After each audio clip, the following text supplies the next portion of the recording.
اللہ والصلاة والسلام علی رسول اللہ. اور رب اشرح لی صدری ویسر لی امری واحلل عقدۃ من لسانی یفقهوا قولی. صدق اللہ العظیم. نحمده ونصلي على رسوله الكريم. اما بعد فاعوذ بالله من الشیطان الرجیم. بسم اللہ الرحمن الرحیم. قال الله تبارك وتعالى في كلامه المجيد والفرقان الحميد. أعوذ بالله من الشيطان الرجيم. بسم الله الرحمن الرحيم. فإذا نفخ في الصور نفخة واحدة وحملت الأرض والجبال فدكتا دكة واحدة فيومئذ وقعت الواقعة. صدق الله العظيم. قال رسول الله صلى الله عليه وسلم الصلاة عماد الدین، اور کما قال رسول اللہ صلی اللہ علیہ وسلم. میرے محترم بزرگان دین، نوجوانان اسلام، اللہ تبارک و تعالیٰ کا بہت بڑا فضل ہوا و کرم ہوا. اللہ کا بے انتہا رحم ہوا. اللہ تعالیٰ نے ہمیں جمعے کی نماز پڑھنے کی توفیق عطا فرمائی اور جان بخشا. یہ اللہ کا شکر ہے. اور محترم بزرگان دین، میں کل جمعے میں عرض کیا تھا کہ آج کا عنوان قیامت کے بارے میں ہوگا. تو بزرگان دین، قیامت ایک ایسی چیز ہے، اس قیامت سے اس دن باپ بیٹے کو چھوڑ دے گا، ماں اپنے بچوں کو چھوڑ دے گی، اور جو پیٹ سے عورت ہے وہ اپنے بچے کو وقت سے پہلے جنم دے دے گی. یہ ایسی حالت ہے قیامت کی حالت. بہت غمگین حالت ہے، بہت افسوس کی حالت ہے. اسی لیے اللہ تبارک و تعالیٰ نے قرآن شریف میں کہتا ہے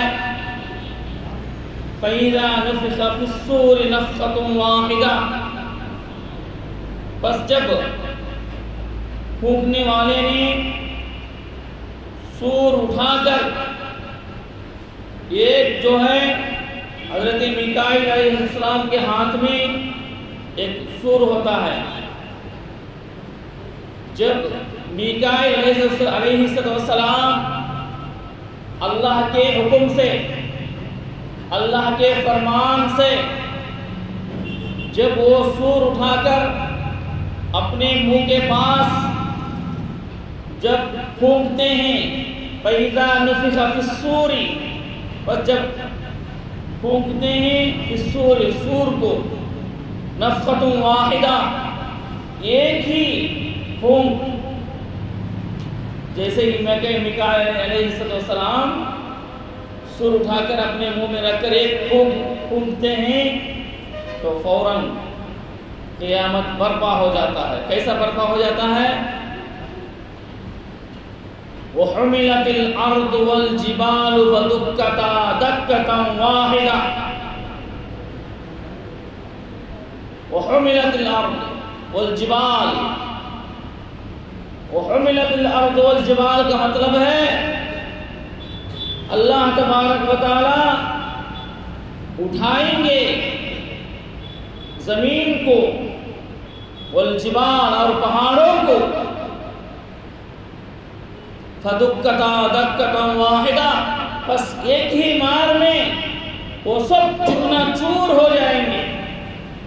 اور قرآن پاک کا ترجمہ میں، ان کے تفسیر میں آتا ہے کہ جو زمین ہے اور جو پہاڑ ہے اور جو چاند ہے، آسمان ہے، ستارے ہیں، یہ سب کے سب روئی کی گالوں کی طرح اڑتے پھریں گے. جانتے ہو روئی جب نالی ہے نا جب نالی سینے کے لیے جب روئی کو دھنکتے ہیں، روئی کو پاک کرتے ہیں لکڑی سے یا وہ چلانے کا آتا ہے ایسا مارنے کا، اس سے جب دھنکتے ہیں تو روئی کے ذرات چھوٹے چھوٹے کیسے اڑتے ہیں روئی صاف کرنے کے وقت، اسی طرح جو آسمان ہے، ستارے ہیں، چاند ہے، پہاڑیں ہیں، یہ زمین ہے، سب چکنا چور ہو کے روئی کی ٹکڑوں کی طرح اڑتے پھریں گے۔ جب آپ تھوڑا کپاس لے لو، روئی کپاس وغیرہ لے کے اپنے ہاتھ میں ایسا تھوڑا ٹکڑا اٹھا کے ایسا ہوا میں پھینکو، کیا بھائی وہ نیچے جاتا ہے؟ نہیں، ہوا میں اڑتے ہوئے جاتا ہے۔ اسی طرح کل قیامت کے دن اللہ تبارک و تعالی یہ قیامت برپا کریں گے، اسی طرح قیامت آئے، یہاں تک کہ فرماتے ہیں اس قیامت کے دن ماں اپنے بچوں کو بھول جاتی ہے، باپ اپنے بچوں کو بھول جاتا ہے، بچے اپنے ماں باپ کو بھول جاتے ہیں اور چلتے ہیں عرفات کے میدان کی طرف، جو آج کامت اللہ کے قریب ہے، 3-4 کلومیٹر کے قریب ہے عرفات کا میدان، وہاں پر دوڑتے پھریں گے۔ قیامت میں دن اللہ تبارک و تعالی سب انسانوں کو اس میدان کے پاس جمع کریں گے۔ میرے محترم بزرگان دین اس طرح دوڑیں گے عرفات کے میدان کی طرف، نفسی نفسی کی حالت ہوگی، نفسی نفسی کی عالم ہوگا، ہر آدمی ہر انسان نفسی نفسی، میرا حال کیا ہوگا، میرا حال کیا ہوگا بول کے پریشان ہو کر چلتے پھریں گے، دوڑتے پھریں گے، یہاں تک کہ جب قیامت کے دن سب اپنی خبروں سے مٹی چاٹتے ہوئے اٹھیں گے۔ جب قیامت کے دن جو انسان حیات میں ہے وہ تو ایسے ہی پھریں گے، جب منہا خلقناکم وفیہا نعیدکم ومنہا نخرجکم تارۃ اخری ومنہا نخرجکم تارۃ اخری۔ اس کا ترجمہ یہ ہے کہ اللہ تبارک و تعالیٰ نے انسان کو اسی مٹی سے پیدا کیا، پھر اسی مٹی میں جانا ہے، پھر کب اٹھے گا انسان؟ وَمِنْهَا نُخْرِجُكُمْ تَارَةً أُخْرَىٰ۔ پھر قیامت کے قریب جب قیامت برپا ہوگا اس وقت ہر انسان اپنے پیشانی سے کیا ہے مٹی جھاڑتے ہوئے دوڑیں گے، اپنے خبروں سے اٹھ کر مٹی اپنے سروں سے جھاڑتے ہوئے بھاگیں گے میدان حشر کی طرف۔ میدان حشر کہاں ہوگا؟ وہ عرفات کے میدان میں ہوگا۔ اور میرے محترم بزرگان دین جب خبر سے اٹھیں گے سب ننگے اٹھیں گے، کپڑے کا ایک ٹکڑا بھی نہیں رہے گا، سب ننگے اٹھیں گے۔ قیامت کے دن جب سور پھونکیں گے حضرت اسرافیل علیہ السلام سب ننگے اٹھیں گے، اپنے قبروں سے مٹی جھاڑتے ہوئے سروں سے اپنے بدن سے،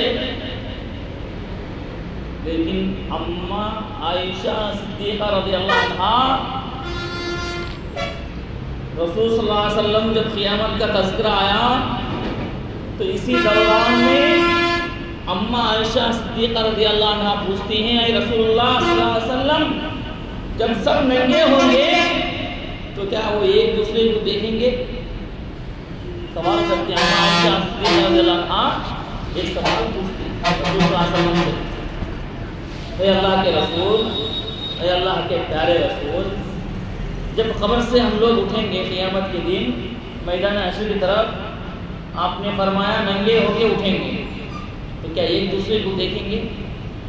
رسول صلی اللہ علیہ وسلم نے فرمایا اس وقت نفسی نفسی کا عالم ہوگا، سب کی نظریں، سب کی آنکھوں کا جو نظر ہے وہ سب کا سب نظر اللہ کی طرف عرش کی طرف، اللہ کی بارگاہ کی طرف اوپر اٹھا کے دیکھتے ہوئے چلیں گے، میدان حشر کی طرف، ایک دوسرے کو نہیں دیکھیں گے کیونکہ نفسی نفسی کا عالم ہے۔ اب آپ بھی مثال سمجھو کہ سورج کتنوں میل دور ہے، ہم نزدیک بیٹھے ہیں ماشاءاللہ، یہ بھی اللہ کا گھر ہے، لیکن اب گرمی کتنا ٹمپریچر ہے، سوچو ذرا، جو ہم لوگ مسجد میں بیٹھے ہیں یہاں کتنا ٹمپریچر ہے، کتنا گرمی ہے، لیکن وہی سورج قیامت کے دن بہت قریب آئے گا تو آدمی کی حالت کیا ہوگا، آدمی کس حالت میں ہوگا ذرا سوچیے۔ اور اسی حالت میں سورج ٹکڑے ٹکڑے ہو جاتا ہے، ستارے، چاند، آسمان، زمین سب روئی کی طرح ٹکڑے ٹکڑے ہو کر پھرتے پھریں گے تو کیا عالم ہوگا، کیا حشر ہوگا۔ حالانکہ حدیث شریف میں اس کے تفسیر میں آتا ہے کہ آدمی اپنے گناہوں کے بدولت وہ کتنا گناہ کرتا ہے اس کے مطابق اپنے پسینے سے نکلتا ہوا دوڑے گا میدان حشر کی طرف۔ کسی کا پسینہ پیروں تک، کسی کا پسینہ گڑگوں تک، کسی کا پسینہ کمر تک، کسی کا پسینہ سر تک، کوئی پسینے میں ڈوبتا ہوا جائے گا۔ یہ ان کا گناہوں کا حشر ہے۔ اسی لیے کہتے ہیں کہ اللہ کے اعمال کی طرف آ جاؤ، رسول صلی اللہ علیہ وسلم کے طریقے پر آ جاؤ، اللہ کے حکم کے مطابق آ جاؤ، رسول صلی اللہ علیہ وسلم کے فرمان ان کے طریقے پر آ جاؤ۔ اس لیے علماء اکرام، حفاظ اکرام، مفتیان اکرام سمجھاتے ہیں کہ یہ دنیا بھول بھلیا ہے۔ دنیا کیا چیز ہے؟ یہ بھول بھلیا ہے۔ اس بھول بھلیے میں نہیں پھنسنا ہے ہم کو۔ ہمارا مقصد، اس دنیا میں آنے کا مقصد اللہ کو راضی کرنا ہے، اللہ کو راضی کرنا ہے۔ اللہ کی راضی ہم کو کیسے پہنچے گی؟ جب ہم اللہ کے حکم پر چلیں گے، رسول صلی اللہ علیہ وسلم کے بتائے ہوئے طریقے پر چلیں گے، اسی وقت اللہ کی رضا، اللہ کی رضایت ہم کو پہنچے گی۔ اس لیے اللہ تعالیٰ نے قرآن کے اندر کہا ہے رضی اللہ عنہم ورضوا عنہ، صحابہ سے کہا ہے۔ اس کا مطلب یہ ہے کہ اے رسول صلی اللہ علیہ وسلم کہہ دیجئے میرے ان بندوں سے جو آپ کے صحابہ ہیں، رضی اللہ ان سے راضی ہو گئے ہیں، ورضوا عنہ، اور کیا ہے وہ بھی اللہ سے راضی ہو گئے۔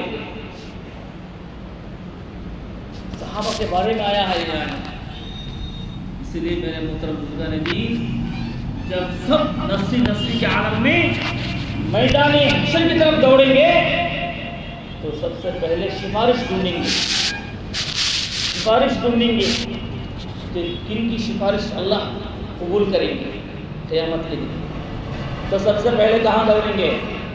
ہمارے پرانے دادا حضرت آدم علیہ السلام کے پاس دوڑیں گے سب، پوری امت، چاہیے وہ موسیٰ علیہ السلام کی امت ہو، عیسیٰ علیہ السلام کی امت ہو، محمد صلی اللہ علیہ وسلم کی امت ہو، نوح علیہ السلام کی امت ہو، حضرت زکریا علیہ السلام کی امت ہو، شیش علیہ السلام کی امت ہو، جو بھی ایوب علیہ السلام کی امت ہو، زکریا علیہ السلام کی امت ہو، ہارون علیہ السلام کی امت ہو، موسیٰ علیہ السلام کی امت ہو، جو بھی نبی، جو بھی پیغمبر گزرے ہیں سب امت کہاں دوڑیں گے؟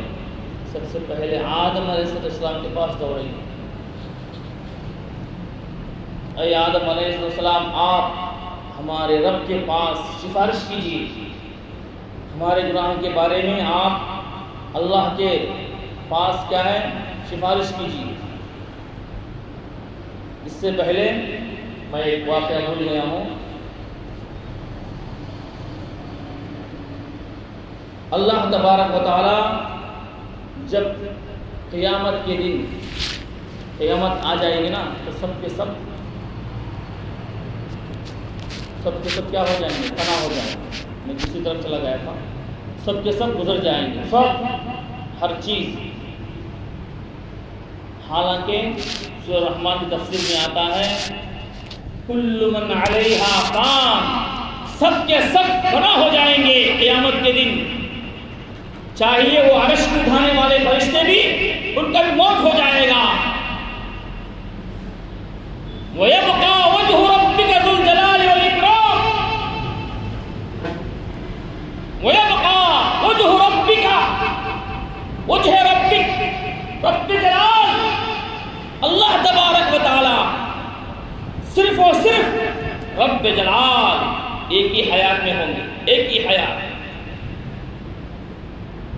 وَيَبْقَى وَجْهُ رَبِّكَ ذُو الْجَلَالِ وَالْإِكْرَامِ، اللہ جل جلالہ منوالہ کی جلالت، اللہ رب العزت ایک ہی زندہ رہیں گے. یہاں تک کہ حدیثوں کے اندر آتا ہے ہمارے جو ملک الموت ہے نا، جو جان لینے والے، ہمارے ملک الموت کو بھی موت آ جائے گی. اور جو موت چیز ہے نا، جو موت، روح، جو ہمارے جان کے اندر جو روح ہے، اس جان، اس روح کو بھی، اس موت کو بھی موت دے دیں گے اللہ تعالیٰ. موت کو بھی موت دے دیں گے اللہ تعالیٰ قیامت کے دن. سب کے سب فنا ہو جائیں گے. اس کے بعد سب سے پہلے جس کو اٹھائیں گے، زندہ کریں گے، پھر اللہ تبارک و تعالیٰ اکیلے وحدہ لا شریک لہ، اکیلے باقی رہیں گے. ساتوں آسمان، ساتوں زمینوں میں ایک ہی اللہ رب العزت باقی رہیں گے قیامت کے دن. پھر اللہ کے حکم سے حضرت اسرافیل علیہ السلام کو اللہ تعالیٰ کے حکم سے پھر پیدا کریں گے. اللہ تعالیٰ اسرافیل علیہ السلام کو پھر پیدا کریں گے. اس کے بعد اللہ تعالیٰ حکم دیں گے حضرت اسرافیل علیہ السلام کو کہ پھر دوبارہ آپ سور پھونکیے. جب دوبارہ حضرت اسرافیل علیہ السلام دوبارہ سور پھونکیں گے، اس وقت اپنے پیشانی کے بل، اپنے بدن سے بل کیا ہے، مٹی چاٹتے ہوئے سب کے سب اٹھیں گے. سب کے سب اٹھیں گے، میدان حشر کی طرف چلیں گے، ننگے ہوں گے، اپنا کیا ہے، سر اٹھائے ہوئے، اپنا نظر اوپر اٹھائے ہوئے بھاگیں گے. اس کے بعد حضرت آدم علیہ السلام کے پاس بھاگیں گے شفاعت کے لیے. اللہ کے بارگاہ میں ہماری شفاعت کیجیے. اس کے بعد آدم علیہ السلام کہیں گے میں خود نفسی نفسی کی حالت میں ہوں. کیا کہیں گے؟ آدم علیہ السلام کا جواب دیں گے بھائی میں خود نفسی نفسی کی حالت میں ہوں، آپ اور دوسرے نبی کے پاس جائیے. اس طرح پورے نبی کے پاس ہوتے ہوتے ہوتے پوری امت کام پر آئیں گے. وَمَا أَرْسَلْنَاكَ إِلَّا رَحْمَةً لِلْعَالَمِينَ، وہاں تک پہنچیں گے پوری امت. کہاں تک پہنچیں گے پوری امت؟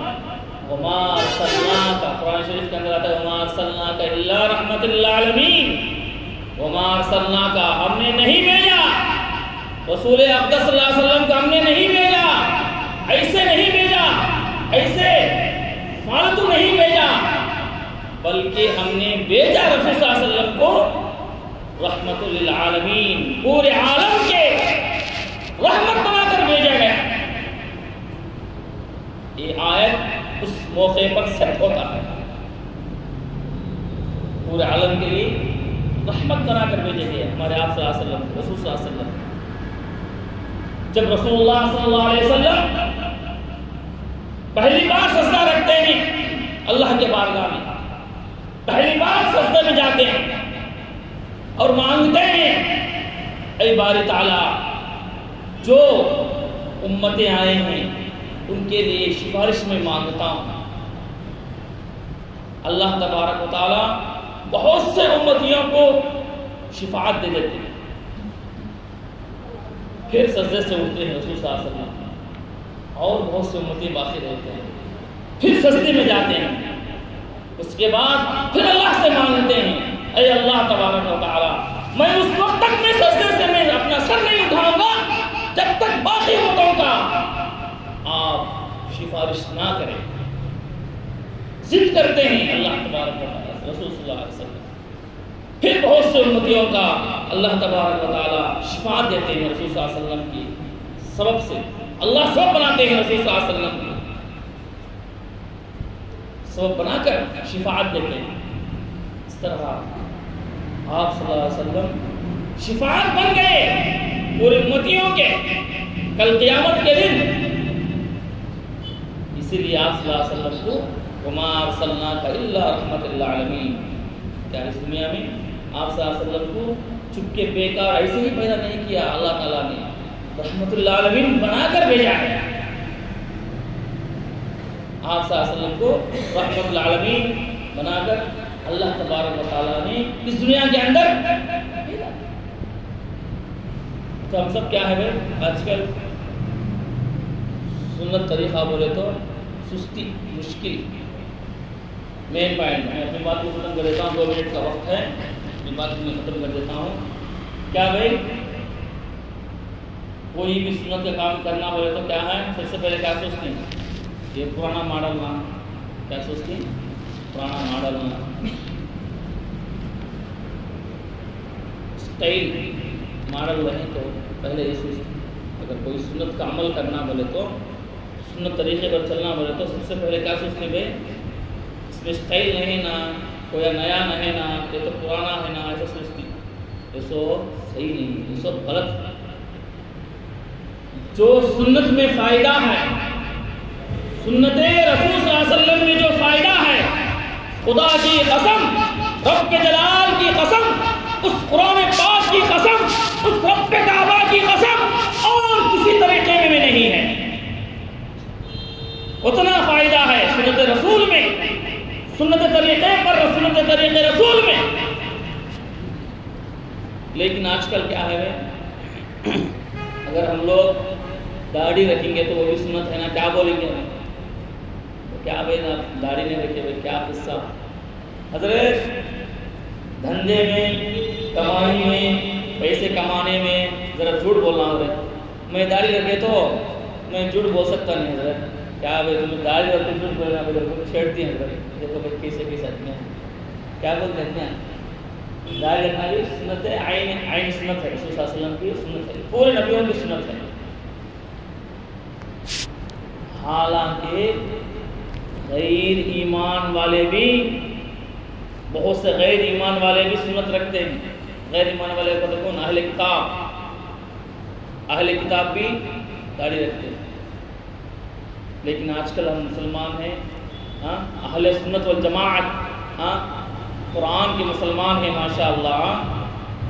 اللہ کے گھر پر ایمان رکھنے والے مسلمان ہیں. قرآن پر ایمان رکھنے والے مسلمان ہیں. فرشتوں پر ایمان لانے والے مسلمان ہیں. دیکھو بھائی اللہ پر ایمان لانے والے مسلمان ہیں. لیکن آج داڑھی رکھو بولے تو حضرت وہ پرانا سنت ہے. وہ پرانا سنت ہے. شیونگ گرین کر کو ذرا اسمارٹ رہے تو نیا حضرت نو سے اس طرح چمکتی نہیں حضرت. دیکھو بھائی ہمارا ایمان کتنا کمزور ہے. دیکھو کل قیامت کے دن رسول پاک صلی اللہ علیہ وسلم ہمارے لیے شفاعت کا سبب بنے ہیں. اب خالص سنت رکھنا کیا بہت سے سنتیں کام ہیں. سیدھے پیر رکھ کر گھر میں داخل ہونا یہ بھی سنت ہے. ہمیں کیا کرتے ہیں سیدھا ہاتھ نہیں سیدھا پاؤں نہیں ڈاما پاؤں نہیں کون سا پاؤں آئے تو پاؤں سے گھر میں داخل ہو جاتا ہے. چھوٹی سنت کیا ہے گھر میں داخل ہونا. ہمارے خاص گھر میں سیدھا پیر رکھ کر داخل ہونا.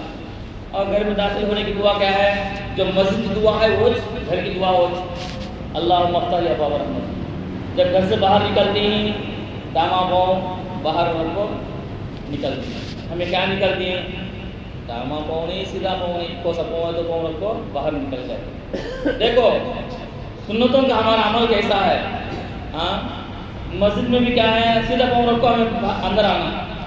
چھوٹی سنت نہیں سننا مثال دیتا ہوں تو اللہ کی سنتا ہی سنتوں کے بارے میں گئے تو ہم نا شام ہو جاتی ہے پھر صبح بھی ہو جاتی ہے پھر مہینہ بھی ہو جاتا ہے. سیکھتے گئے تو اتنی سنتیں نہیں. لیکن کیا ہے ماسٹر جی مائنڈ ٹانگ کے رکھتا ہے بیپار میں آ جاتی ہے سیدھا پاؤں کی ڈبا پاؤں کی رکھو مسجد کے اندر آ جاتی ہے. مسجد کے اندر آتی ہے کیا ہے اللہ تعالیٰ کیا بولتے ہیں اے خور اے بیل بولتے ہیں اللہ تعالیٰ. کیا بولتے ہیں؟ اے بیل. لقب دیتے ہیں اللہ. واہ میرا کیا پیارا بندہ ہے, داموں پر رکھ کر اندر آیا ہے. کیا لقب دیتے ہیں؟ بیل کرتے ہیں. اللہ سے ہمیں ایسا بلوا لینا اچھا کرے, ایسا بول لینا اچھا ہے نہیں نا. ہاں اگر ہم داموں پر رکھ کو مسجد کے اندر آتے ہیں تو اللہ تعالیٰ کیا بولتے ہیں؟ اے اللہ کے نیک بندے, میرے پیارے بندے, اے بیل بولتے ہیں. کیا بولتے ہیں؟ اے بیل اے خور. لیکن ایسا نہیں کرنا. ذرا خیال رکھو, سنتوں پر عمل کرنا. سیدھا پاؤں کو اپنے گھر میں داخل ہونا, اپنے گھر سے باہر نکلنے وقت کیا داموں پاؤں باہر رکھنا. مسجد سے آنے کے وقت بھی کیا ہے؟ سیدھا پاؤں مسجد داخل رکھنا. جانے وقت کیا ہے؟ داموں پاؤں باہر رکھنا. دعائیں پڑھنا, وضو کی دعائیں ہیں نا, سب چیزیں ہیں. سیدھے ہاتھ سے کھانا. آج کل ایک اسٹائل آیا ہے, چائے کیسے پیتی, مطلب چائے کپ لے لے کو ایسا کیسے پیتی, چائے کیسے پیتی, کپ لے لے کو سیدھا ہاتھ سے نہیں پیتے, اسٹائل کے لیے. سیدھے ہاتھ سے پینا سنت ہے, لیکن دائیں ہاتھ سے لے کو عیسائیوں کی سنت ہے. کیا بھائی غیر مسلمان کی سنت ہے. ایسا لے لیتی کپ پستان میں, وہ بھی بیچ پستان میں اسٹائل سے. ابھی کام تو چکلا ایسا کیا ہے, ہاتھ کی رکھے ہونا اگر اسٹائل سے, نہیں تو ہاتھ چھوڑ لیتے ہیں اسٹائل سے چائے. یہ کیا بھائی ہم قرآن ہم نہیں سکھایا کیا بھائی, حدیث شریف ہم نہیں سکھاتا ہے کیا بھائی. سب کو معلوم سیدھے ہاتھ سے کھانا, سیدھے ہاتھ سے چائے پینا, سب کو معلوم. چھوٹے بچے کو بھی الحمدللہ معلوم. آج ٹیکنالوجی وہ دماغ اللہ نے دیا ہے, لیکن کیا بولتی ہے سب کے لوگوں کے سامنے خیر دکھانے کے واسطے دیر میں ہاتھ سے چائے پینا. ایسا نہیں پینا میرے محترم بزرگان دین, یہ سنت خلاف ہے. یہ دیر میں ہاتھ سے چائے پینا, کھانا پینا کھانا, یہ کیا ہے؟ طریقہ صحیح نہیں ہے, خلاف سنت ہے, سنت کے اپوزٹ ہے. بات سمجھ میں آ رہی؟ ہاں اگر کوئی ہاتھ کا معذور ہے, لقوا مار دیا, کیا بولتے ہیں اسے, اور کوئی بیماری ہے, رگ پکڑ لیا, ہاں وہ الگ بات ہے. اس وقت آپ دائیں ہاتھ استعمال کر سکتے, بایاں ہاتھ استعمال کر سکتے, مجبوری ہے. لیکن مجبوری نہیں, کیا بھی نہیں, جوان بچہ ہے, جوان لڑکا ہے, جوان شادی شدہ آدمی ہے, ہاں اسٹائل سے ہوٹلوں کے اوپر بیٹھ کر سامنے کیا کرتے ہیں, کپ وہ بھی کیا ہے, گلاس کا کپ رکھ دے, معمول پیپر کا کپ رکھ دے, اسٹائل سے دائیں ہاتھ سے چائے پیتی. یہ سنت خلاف ہے. وما ارسلناک الا رحمۃ للعالمین, وہ نبی جو قیامت کے دن ہمارے لیے شفاعت کر رہا ہے, اس کے سنت کے خلاف ہم کس طرح جائیں گے؟ یہ درست نہیں, خلاف سنت ہے. کل اللہ تعالیٰ قیامت کے دن پوچھیں گے, ثم لتسألن یومئذ عن النعیم, ثم پھر لتسألن, ہر چیز کے بارے میں سوال ہوگا, یومئذ عن النعیم, نعمتوں کے بارے میں کل قیامت کے دن. ایک ایک پانی کے خطرے کے بارے میں سوال ہوگا کہ میرا نعمت جو پانی کا ایک خطرہ تم نے استعمال کیا, یہ استعمال کرنے کے بعد تم نے میرے ذکر کتنے ادا کیا, میرے نمازیں کتنے پڑھے ہیں, میرے رسول صلی اللہ علیہ وسلم کے سنتیں کتنے ادا کیے ہیں. اس طرح اللہ تعالیٰ جب سوال کریں گے, سوال پوچھیں گے, تو ہمارے پاس کیا جواب ہے, ہم کیا جواب دے سکتے ہیں؟ اگر ہم دنیا میں عمل کریں گے, قرآن اللہ کے حکم پر, رسول صلی اللہ علیہ وسلم کے طریقے پر عمل کریں گے, اس وقت ہم فٹ فٹ جواب دے دیں گے اللہ کے سامنے. جب آپ قرآن کے حکم کے مطابق عمل نہیں کیے, رسول پاک صلی اللہ علیہ وسلم کے طریقے پر عمل نہیں کیے, اس وقت کیا بولیں گے؟ بھوکے ہو جائیں گے. اللہ کے سامنے کیا جواب دیں گے؟ کیا بھی نہیں, زیرو. ہم پر احسان ہے رسول صلی اللہ علیہ وسلم, اللہ نے سبب بنایا, احسان کا سبب بنایا اللہ تعالیٰ نے. کل قیامت کی شفاعت بنیں گے آپ صلی اللہ علیہ وسلم. تو ہم اور کتنے غور فکر کرنا ہے, بڑھ چڑھ کر عمل کرنا ہے اللہ کے حکم پر, رسول صلی اللہ علیہ وسلم کے طریقے پر, ڈھونڈ ڈھونڈ کر اللہ کا حکم کیا ہے, نبی صلی اللہ علیہ وسلم کا طریقہ کیا ہے, ڈھونڈ ڈھونڈ کر ہمیں عمل کرنا ہے. اسی لیے اللہ تبارک و تعالیٰ سے دعا ہے, اللہ تبارک و تعالیٰ ہمیں اس کہنے میں اور اس سننے میں اگر کوئی غلطیاں کوتاہیاں ہو گئے تو اللہ تعالیٰ معاف فرمائیں، اور اللہ تبارک و تعالیٰ 100% عمل کرنے کی توفیق ہدایت نصیب فرمائیں۔ اللہ تبارک و تعالیٰ کہنے سے سننے سے زیادہ عمل کی توفیق عطا فرمائیں۔ وآخر دعوانا الحمدللہ رب العالمین۔ اور محترم بزرگان دین سے گزارش ہے، نماز کے بعد ہمارے مولانا صاحب دروازے کے باہر کھڑے ہو جائیں گے مسجد کا بل بک لے کے۔ ابھی مسجد کا تعمیری کام چل رہا ہے، وہ لیبر کا بھی خرچہ بھی تھوڑا دینا باقی ہے، اس لیے آپ تمام حضرات سے عاجزانہ گزارش ہے، اللہ تعالیٰ آپ کو سبب بنایا ہے اور اس سبب میں ہم بھی خدمت لینا چاہتے ہیں اس مسجد کی۔ اللہ تعالیٰ